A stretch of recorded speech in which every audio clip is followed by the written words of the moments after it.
बहुत समय पहले की बात है।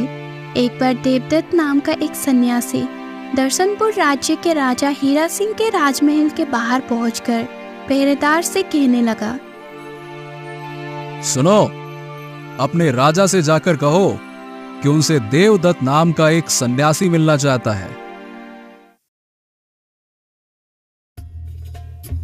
राजा हीरा सिंह उस समय अपने रंग महल में राजनर्तकी चंद्रमुखी का नृत्य देख रहे थे। पहरेदार ने आकर कहा, महाराज की जय हो। महाराज, देवदत्त नाम का एक सन्यासी अब से मिलने के लिए राजमहल के बाहर खड़ा है। राजा हीरा सिंह उस समय मदिरे के नशे में थे। उन्होंने नशे की तरंग में पहरेदार से कहा, पहरेदार, उस सन्यासी को तुरंत रंग महल में मेरे पास लेकर आओ। पहरेदार कुछ हैरान हुआ और फिर उस सन्यासी के पास जाकर कहने लगा, चलिए सन्यासी जी, महाराज इस समय रंग महल में है, वे आपको वहीं पर बुला रहे हैं। पहरेदार की बात सुनकर सन्यासी देवदत्त को चौंक गया और सोचने लगा, राजा हीरा सिंह ने मुझे अपने रंग महल में बुलवाया है। क्या मेरे जैसे सन्यासी को राग रंग की महफिल में रंग महल में जाना चाहिए? फिर मन ही मन कुछ निर्णय करने के बाद वो पहरेदार से कहने लगा, ठीक है, चलो मुझे रंग महल ले चलो।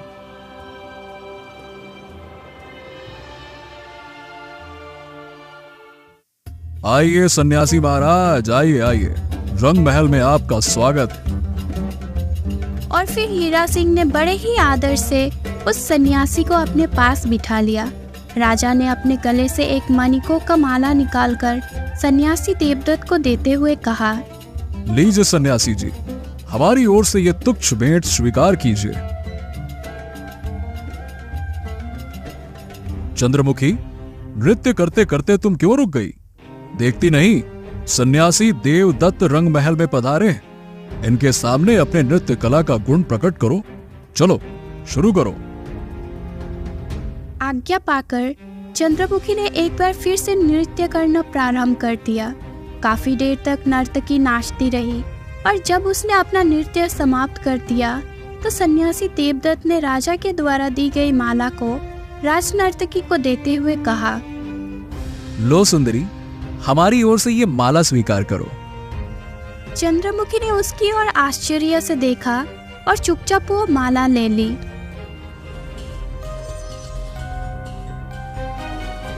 तुमने ये क्या मूर्खता की सन्यासी?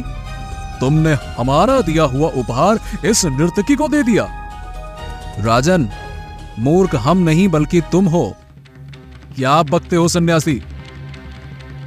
मैं ठीक कहता हूं राजन। तुम्हारे सामने राज नर्तकी अपने नृत्य कला का प्रदर्शन कर रही थी, परंतु तुमने क्या किया? तुमने उसके इस गुण की प्रशंसा नहीं की। राजन, चंद्रमुखी ने जिस प्रकार का नृत्य किया, ऐसा बेजोड़ नृत्य देखकर मैं उससे बहुत ही प्रभावित हुआ और इसीलिए मैंने वो माला चंद्रमुखी को उपहार के रूप में दे दी है। ये सुनकर हीरा सिंह सन्नाटा में आ गया और मन ही मन में सोचने लगा, ये सन्यासी तो बड़ा ही दुष्ट है। इसने हमारा दिया हुआ उपहार हमारे सामने ही चंद्रमुखी को दे दिया। ये तो हमारा अपमान है। सन्यासी, तुम इसी समय मेरे राज्य से दूर चले जाओ, इसी में तुम्हारी भलाई है।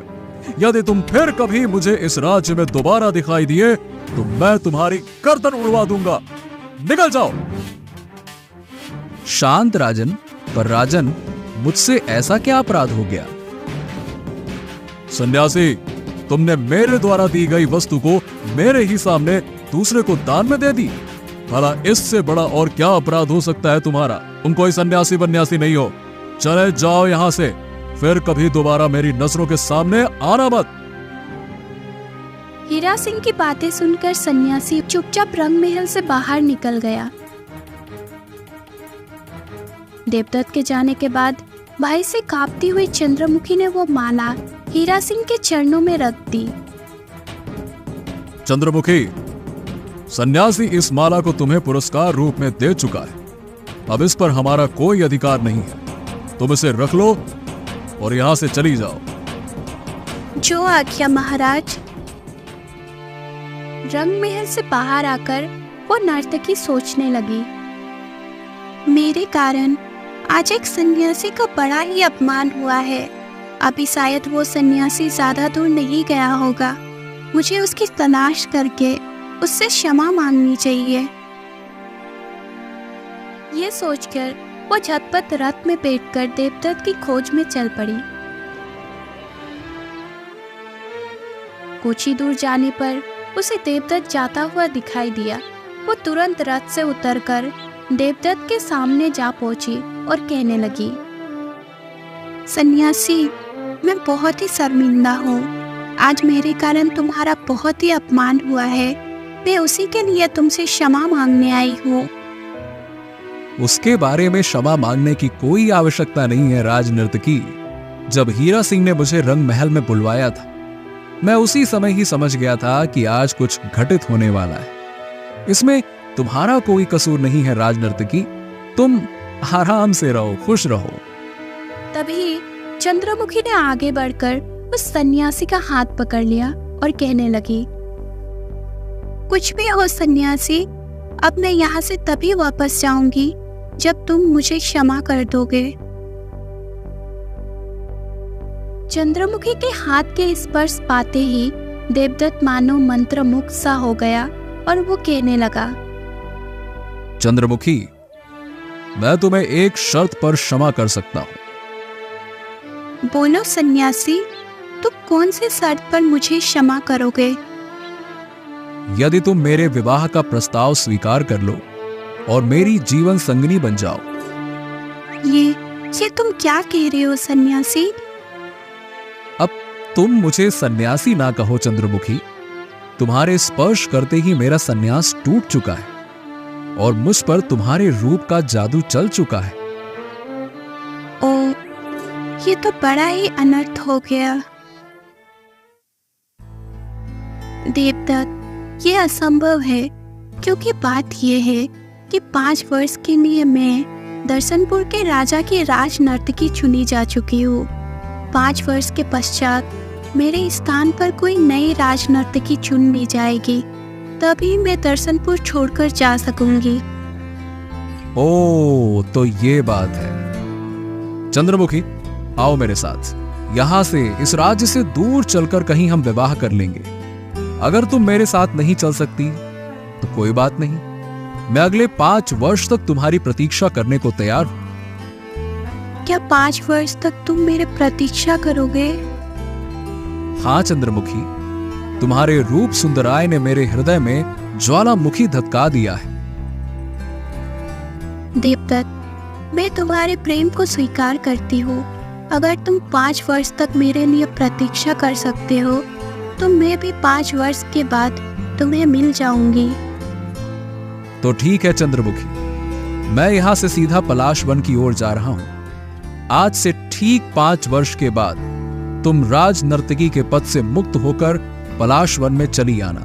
हम दोनों वहां पर विवाह कर लेंगे।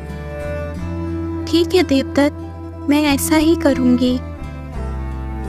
और फिर इसके बाद सन्यासी देवदत्त पलाश वन की ओर चला गया और राज नर्तकी वापस महल की ओर लौट गई। देवदत्त चलता चलता पलाश वन में वरुण ऋषि के आश्रम में जा पहुंचा। प्रणाम ऋषिवर, क्या मैं आपके आश्रम में रहकर 5 वर्ष का समय व्यतीत कर सकता हूं? हाँ देवदत्त, तुम यहां पर खुशी खुशी रह सकते हो।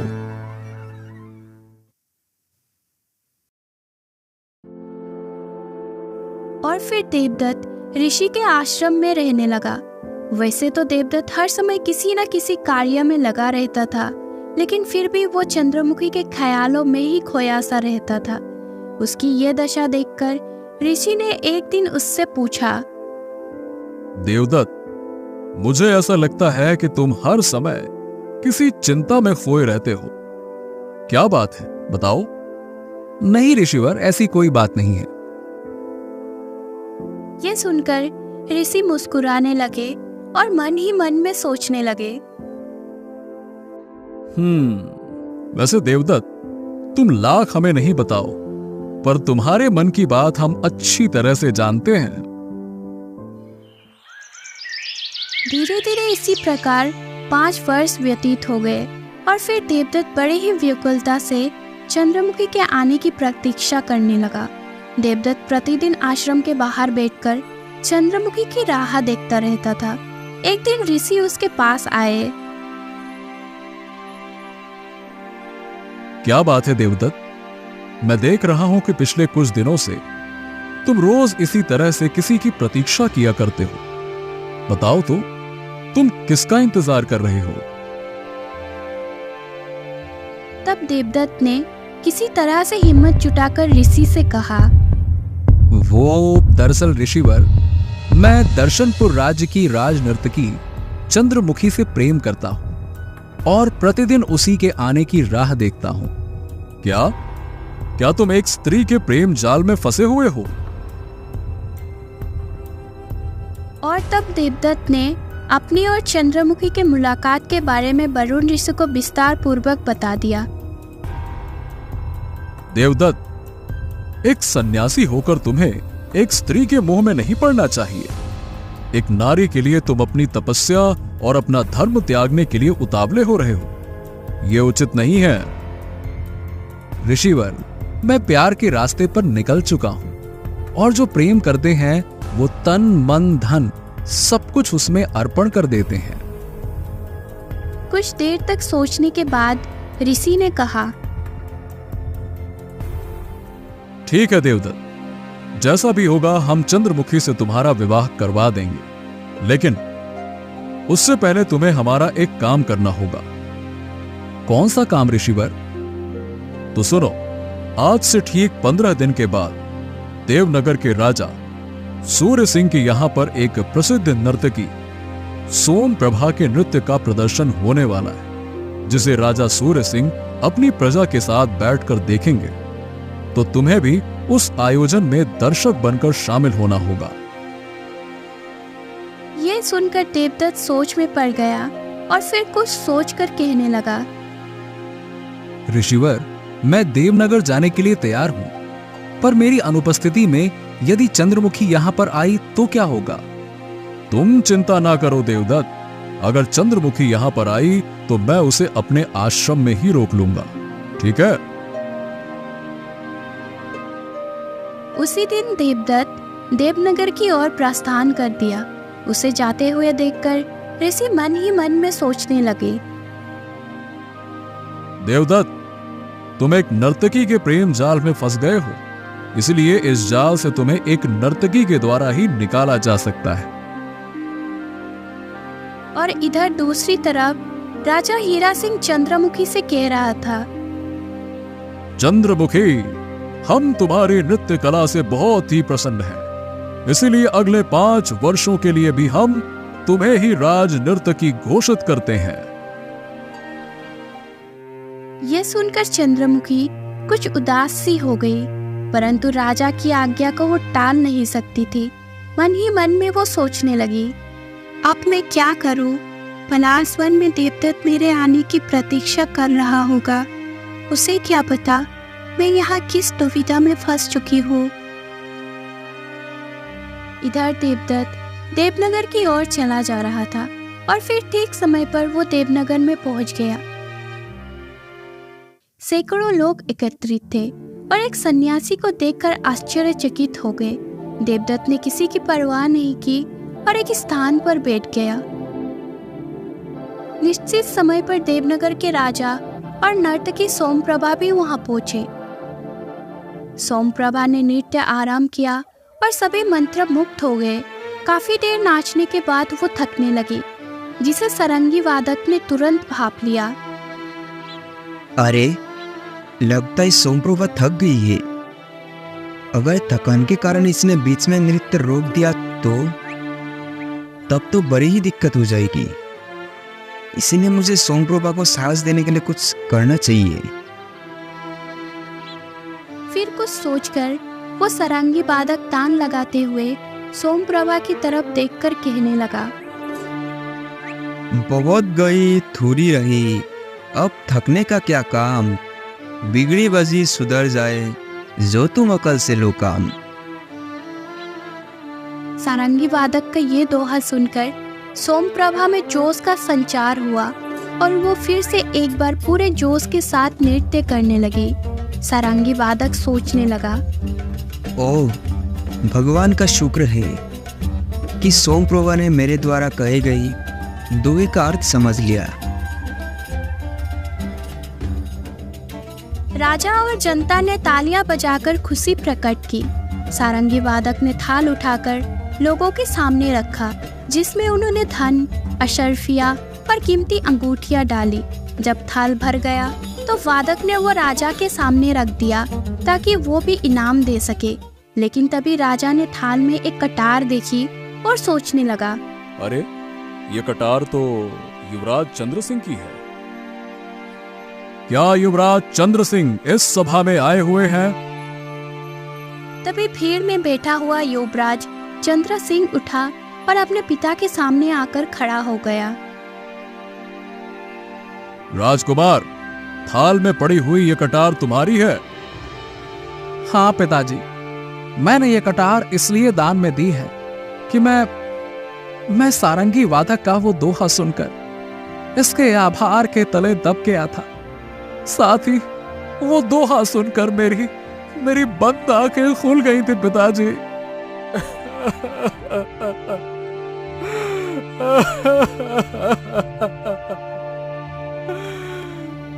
बेटा, तुम रो क्यों रहे हो? चुप हो जाओ और हमें अपने रोने का कारण बताओ। पिताजी, मैं एक पापी हूं। ये कटार जो मैंने दान में दी है, इसी कटार से मैंने आपकी हत्या करने की योजना बनाई थी।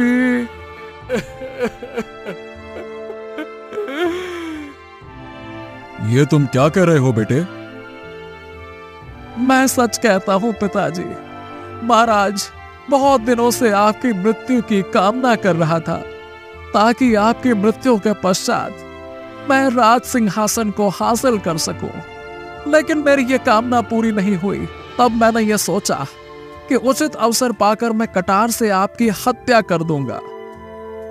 परंतु आज जब नृत्य करती हुई नर्तकी के सारंगी वादक ने यह दोहा गाकर कहा कि अब तो थोड़ा ही समय बचा है, इसलिए क्यों थकती हो, ये दोहा सुनते ही मुझे लगा कि यह दोहा मेरे लिए ही कहा गया है। राजगद्दी पर आसीन होने के लिए जब मैं इतने समय तक इंतजार कर चुका हूं, तो मुझे थोड़ा इंतजार और करना चाहिए। आखिरकार राज सिंहासन मुझे ही तो मिलना है, फिर क्यों मैं आपकी हत्या का पाप कमाऊं। इस प्रकार सारंगी वादक ने मुझे आपकी हत्या करने के पाप से बचा लिया पिताजी। ओ युवराज, अच्छा हुआ कि तुम्हें उचित समय पर सद्बुद्धि आ गई। हमें इस बात की खुशी है कि तुम्हें बुद्धि आई और तुमने इतने दिलेरी के साथ ये बात स्वीकार की। शाबाश। इसके बाद राजा ने एक बार फिर से पुनः उस थाल की तरफ देखा। तभी राजा फिर से चकित रह गए, क्योंकि उस थाल में उन्हें एक हार दिखाई दिया। उस हार को देखते ही महाराज पहचान गए कि यह हार उनकी बेटी राजकुमारी चंद्रकला का था। महाराज ने अपनी बेटी से पूछा, बेटी चंद्रकला, तुमने ये हार दान में क्यों दिया है? पिताजी महाराज, सारंगी वादक के द्वारा जो दोहा कहा गया था उसने मेरी भी आंखें खोल दी। असल बात ये थी कि मैं महामंत्री सुमित्रा सेन के बेटे आनंद सेन से बचपन से ही प्रेम करती हूँ और उससे विवाह करना चाहती हूँ। लेकिन जैसे कि हमारे कुल में यह प्रथा है कि कन्या जब तक 20 वर्ष की नहीं हो जाती उसका विवाह नहीं किया जाता, परंतु मेरी आयु अभी सिर्फ 16 वर्ष की ही हुई है। मेरा विवाह होने में 4 वर्ष का समय अभी भी बाकी है, परंतु मैं अपने प्रेमी से विवाह करने के लिए इतनी आतुर थी कि और अधिक प्रतीक्षा नहीं कर सकती थी। मैं जल्द ही आनंद सेन के साथ इस राज्य से भागकर विवाह करने वाली थी और मैंने इसका पक्का निर्णय भी कर लिया था। परंतु जब इस सारंगी वादक के दोहा मैंने सुनी कि थोड़ी रह गई, अब थकने का क्या काम, तब मुझे लगा जैसे ये दोहा मेरे ही लिए कहा गया है। मेरी आयु 16 वर्ष की हो चुकी है अब सिर्फ 4 वर्ष का ही समय बाकी है। जब मैं बचपन से लेकर 16 वर्ष की आयु तक इंतजार कर सकती हूँ, तो कुछ समय और इंतजार कर लेती हूँ। तब मेरा विवाह मेरे प्रेमी के साथ हो ही जाएगा। मुझे महल से भागकर विवाह करने की आवश्यकता नहीं है, और इससे मेरे पिता की प्रतिष्ठा भी बची रहेगी। बस पिताजी, इसी बात ने मेरी आंखें खोल दी और मैंने भागकर विवाह करने का फैसला बदल दिया। इसीलिए मैंने ये कीमती हार दान में दे दिया।